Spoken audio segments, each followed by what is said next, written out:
नमस्कार। किंवदंतियों में पढ़ा है, सुना है, कहावतों में कि इतिहास अपने आप को दोहराता है, लेकिन जब वो इतिहास दोहराता हुआ सामने से नज़र आने लगे तो बहुत अचंभा होता है। और वो भी उस इतिहास को जो कि विश्व इतिहास का एक काला इतिहास है, काला पन्ना है, एक ऐसी आइडियोलॉजी का उदय है जिसने पूरे विश्व को लगभग तबाह करने की कगार पर खड़ा कर दिया था। बात करेंगे नाजिज़्म की, नाजीवाद की, जिसका नाम हिटलर के साथ जुड़ा हुआ हिटलर की आइडियोलॉजी थी।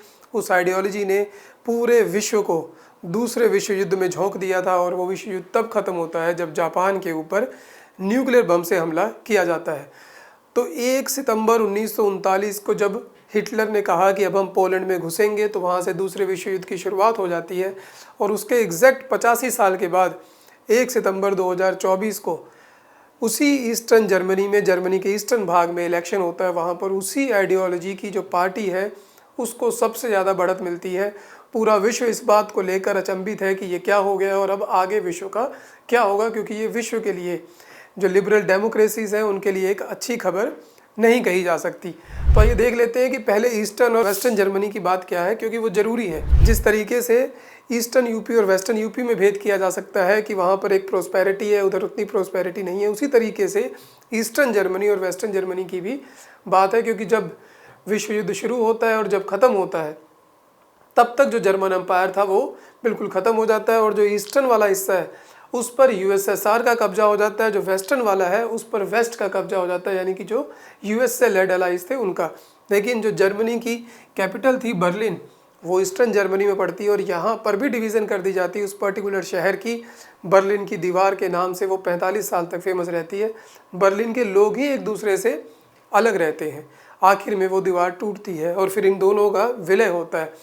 लेकिन केवल विलय होने से नहीं होता, जो डेवलपमेंट इधर कैपिटलिज्म के ज़रिए हो चुकी थी वो कम्युनिज्म के ज़रिए वहाँ पर नहीं हुई थी। और वो लैग जो है, इकोनॉमिक लैग, वो वहाँ आज भी है। वहाँ की जो इकॉनमी है ज़्यादा रूरलाइज्ड है, अर्बनाइज नहीं है। इस वजह से वहाँ पर इस तरीके की आइडियोलॉजी को बहुत बढ़ावा मिला। और उसके और भी बहुत सारे कारण हैं, उन सारे कारणों को देखते हैं। तो देखिए, जर्मनी की जो लोकेशन अगर यूरोप में देखें तो जो इसका ईस्टर्न वाला हिस्सा है, यानी कि ईस्ट जर्मनी वाला, वो किसके साथ लग रहा है? पोलैंड के साथ। उधर पोलैंड लग रहा है बेलारूस के साथ, नीचे यूक्रेन के साथ। तो आप समझ सकते हैं। और पोलैंड खुद ऊपर एक छोटा सा हिस्सा रशिया का भी है यहाँ पर। तो किस तरीके से युद्धग्रस्त एरिया में घिरा हुआ है पूरा ये वाला एरिया, जहाँ पर माइग्रेशन हो रही है उधर से यूक्रेन के लोगों की पोलैंड में, और पोलैंड से फिर कुछ जर्मनी के भी ईस्टर्न वाले पार्ट में। तो इसलिए पहले से ही वहाँ से दबाव आ रहा है। ये वैसा ही दबाव है जैसा 1971 में ईस्ट पाकिस्तान का भारत के ऊपर आ रहा था, जब वहाँ पर क्राइसिस उत्पन्न हुआ था। तो वैसा ही कुछ क्राइसिस यहाँ पर है। लेकिन केवल एक यही क्राइसिस नहीं है, माइग्रेशन का और भी बहुत से क्राइसिस है।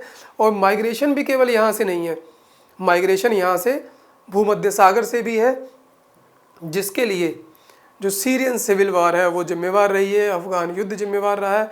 तमाम जो अरब स्प्रिंग करके वहाँ पर बुरा हाल था इजिप्ट में, ट्यूनीशिया में, उसकी वजह से यहाँ पर खूब माइग्रेशन हुई है यूरोप में।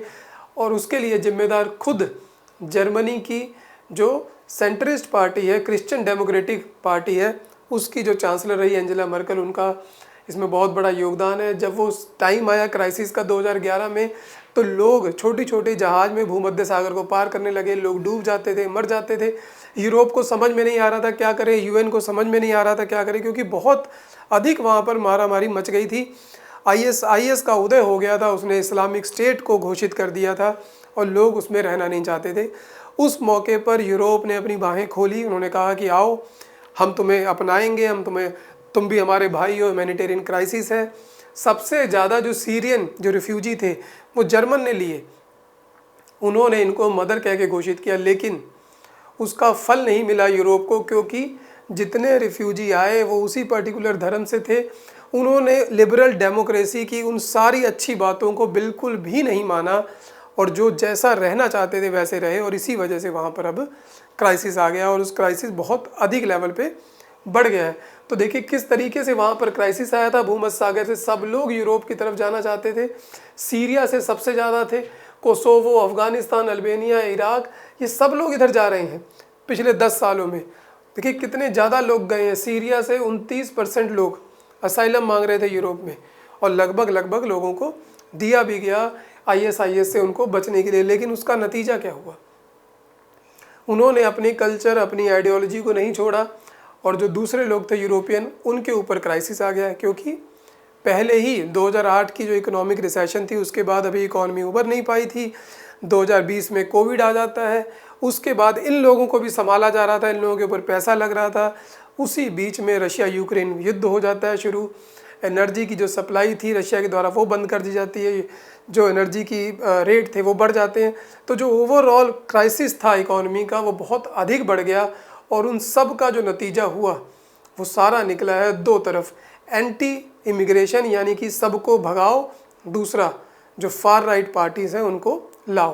तो इस वजह से वहाँ पर ये हालात हो गई। और यूरोपियन जो पार्लियामेंट का इलेक्शन हुआ इस साल, उसमें भी अगर हम देखें तो ये ब्लू लाइन जो है एक तरीके से राइट की तरफ की पार्टीज़ हैं, सेंट्रिस्ट राइट हैं कुछ, वो ऐसी राइट की थोड़ी सी कंजर्वेटिव तो है लेकिन मिल के काम चला लेती हैं। जैसे कि शुरुआती दौर की अगर माने कि बीजेपी एक राइट पार्टी है और कांग्रेस एक सेंट्रलिस्ट है, लेफ्ट पार्टी है, तो जैसे बीजेपी वाजपेयी के समय में होती थी कि सेंटर राइटिस्ट, ठीक है, सबसे मिल के चल रही है, कोई ऐसी बात नहीं, एक बीच का रास्ता लेके चलना।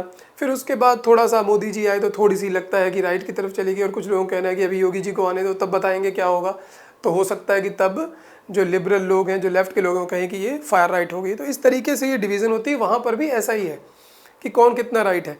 लेकिन ब्लू एक बता रहा है कि इधर से पॉपुलेशन बढ़ती जा रही है। यही नहीं, जो यूरोपियन कंट्रीज़ हैं उनकी लोकल जो सरकारें हैं वो भी बहुत सारी ऐसी हैं जो राइट विंग के पूरे कब्जे में आ चुकी हैं। जैसे कि जितना डार्क दिख रहा है ये हंगरी है, पोलैंड, फिनलैंड, इटली, ये पूरे तरीके से उस कब्जे में आ गए हैं। यहाँ पर जो कम नीले में दिखाई दे रहे हैं, स्पेन हो गया, फ्रांस हो गया, जर्मनी, यहाँ पर इसका मतलब राइज हो रहा है। तो इसका मतलब पूरे यूरोप में एक तरीके से जो राइट है, फार राइट है, उसका उदय देखा जा सकता है। और उनका उदय होना जायज़ है क्योंकि जिनको बाहें खोल कर रखा गया है, ह्यूमैनिटेरियन क्राइसिस के टाइम पे मदद की गई, रोटी दी गई, घर दिया गया, सब कुछ दिया गया, वही लोग अब वहाँ पर चाकू लेकर, बस लेके, ट्रक लेके निकल जाते हैं लोगों के ऊपर हमला करने के लिए। एक हफ्ते पहले ही जर्मनी में नाइफ अटैक हुआ है एक सीरिया से आए हुए ऐसे रिफ्यूजी का जिसको यहाँ पर असाइलम दिया गया था। तो अब कैसे वहाँ पर वो भावनाएं उनके लिए अच्छी रह जाएंगी जब उधर से ऐसा काम होगा। और उसके बाद उस चीज़ की जिम्मेवारी कौन ले रहा है?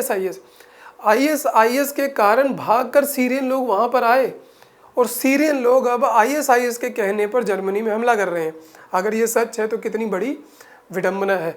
और इसी सब का नतीजा, और देखिए कितनी इकॉनमी वहाँ पर ख़राब है। जो वॉक्सवैगन वहाँ की सबसे बड़ी कंपनी है, वो अपने जो प्लांट है वो जर्मनी में बंद कर रही है, मैन्युफैक्चरिंग उसकी बिल्कुल गिर गई है। उनका कहना है कि हम उस चीज़ से नए ज़माने से मुकाबला ही नहीं कर पा रहे, हम EV व्हीकल में नहीं जा पा रहे।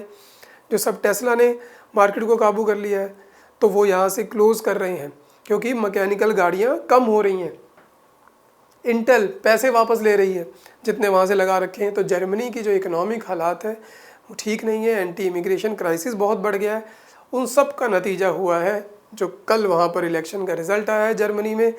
जो ईस्ट जर्मनी की जो दो महत्वपूर्ण जो प्रोविंस हैं, सैक्सनी और थुरिंजिया, वहाँ पर इलेक्शन हुआ है। वहाँ पर जो AFD है, ऑल्टरनेट फॉर जर्मनी, यानी कि जर्मन की पॉलिटिक्स के लिए ऑल्टरनेट फॉर जर्मनी को देखिए 30%, थुरिंजिया में 32%, बहुत बड़ा वोट शेयर है।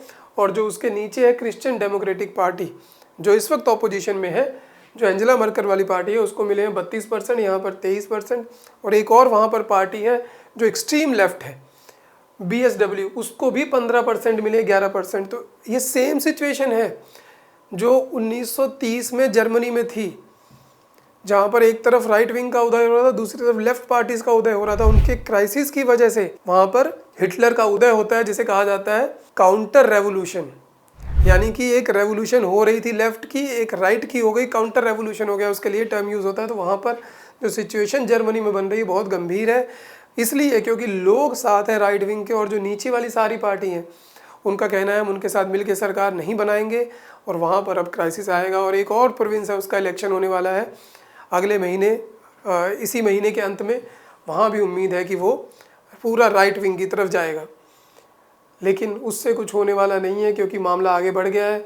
और जो यहाँ के अब जो चांसलर हैं ओलाफ स्कॉल्ज, इनका कहना है कि ये बहुत दुखदाई बात है, अब ऐसा नहीं होने देंगे। ये फर्स्ट जो सेकंड वर्ल्ड वार है उसके बाद ये पहली बार ऐसा हो रहा है, लेकिन अब कहने से नहीं होगा। जो ज़मीनी सिचुएशन है उसको कहकर नहीं बदला जा सकता। वो एक बार जो आइडियोलॉजी आ गई है, जो विचार निकल गया है, जो लोगों ने अपना लिया है, उसको इतनी जल्दी से रोका नहीं जा सकता। अब इसके अंजाम क्या होंगे, इसके इफ़ेक्ट क्या होंगे, दूरगामी परिणाम क्या होंगे, इसको अभी उस तरीके से असेस नहीं किया जा सकता। तो लेकिन पूरे विश्व के लिए एक चिंता का विषय ज़रूर है, क्योंकि ये बहुत ही फार राइट आइडियोलॉजी है। एक राइट होना एक अलग बात है, अपनी चीज़ों को बढ़ावा देना अलग बात है, लेकिन फार राइट में आप जीनोफोबिक हो जाते हैं, आपको दूसरे लोग अच्छे नहीं लगते, दूसरे धर्म के लोग अच्छे नहीं लगते। कि यहाँ पर फिर से एंटी सेमिटिज़म की बात हो सकती है, ज्यूज़ को मारा जा सकता है, जितने भारत के गए हुए लोग हैं उनको भी भगाया जा सकता है। तो बहुत बड़ा क्राइसिस हो सकता है अगर प्रॉपरली ऐसी पार्टीज़ आती हैं और जीनोफोबिक सर पे चढ़ के बोलेगा, तो पूरे विश्व के लिए वो ठीक नहीं रहेगा। तो आज के वीडियो में इतना ही। कमेंट करें, लाइक करें। धन्यवाद दोस्तों।